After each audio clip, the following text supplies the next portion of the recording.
எல்லாருக்கும் என்னுடைய வணக்கத்தை தெரிவித்துக் கொள்கிறேன். ஒரு என்ஜிஓ அப்படின்னா என்ன அப்படின்றத ஃபஸ்ட்டு பார்த்தீங்கன்னாக்கா, ஒரு சாலை ஓரத்தில் குப்பைகள் இருக்குது. எல்லாரும் பார்த்துட்டே போகிறாங்க, பார்த்துட்டே வராங்க. யாரும் அந்த குப்பையை அகற்றணுன்ற ஒரு நோக்கம் வரல. கேட்டால் இது என்னுடைய வேலை கிடையாது, அரசாங்கத்தோட பணி, நகராட்சியோட பணி, இந்த ஊரில் யார் இருக்காங்களோ அவங்க பார்த்துப்பாங்க, இல்லைன்னா துப்புரவாளர்கள் பார்த்துப்பாங்கன்னு சொல்லிட்டு அது அவங்க பணி, இவங்க பணின்னு சொல்லிட்டு ஒவ்வொருத்தராக அந்த பணியை செய்யறதுக்கு முன் வராமல் போயிட்டே இருக்காங்க.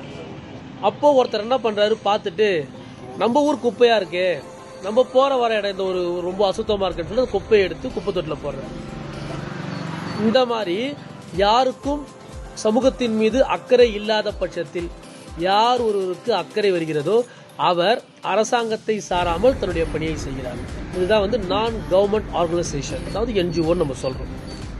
அந்த மாதிரி தான் சில பேர் என்ன பண்ணுவாங்கன்னா, குப்பை தொட்டிக்கு வெளியில தான் குப்பையை போடுவாங்க, குப்பை தொட்டிக்கு உள்ளே போடவே மாட்டாங்க. வருவான், பைக்லேயே வச்சிருப்பான், அப்படியே தூக்கி போட்டு போயினே இருப்பான், அந்த குப்பை குப்பை தொட்டியில் விழாது. இந்த மாதிரி சில பேர் இருக்காங்க. அதாவது நம்ம செய்யக்கூடிய பணியை சிறப்பாக செய்யணும். இன்னைக்கு பார்த்தோம், அந்த பீச் கிளீனப் ரொம்ப பசங்க ரொம்ப அருமையாக பண்ணியிருக்கீங்க. 5 பேருக்கு என்னுடைய வாழ்த்துக்களை நான் தெரிவிச்சுக்கிறேன். நீங்கள் முன் இந்த மாதிரி சுத்தம் செய்யறது நம்முடைய சொசைட்டிக்கும் ஒரு நல்ல ஒரு பேர், நம்முடைய என்ஜிஓக்கும் ஒரு நல்ல பேர். உங்களை பார்த்து ஒரு 4-5 பேர் அந்த விஷயத்தை செய்யறதுக்கு முன் வராங்கன்னும் போது இதுதான் ஒரு நல்ல சர்வீஸ். அனைத்து தோழர்களுக்கும் என்னுடைய வாழ்த்துக்களை தெரிவித்துக் கொள்கிறேன். நன்றி.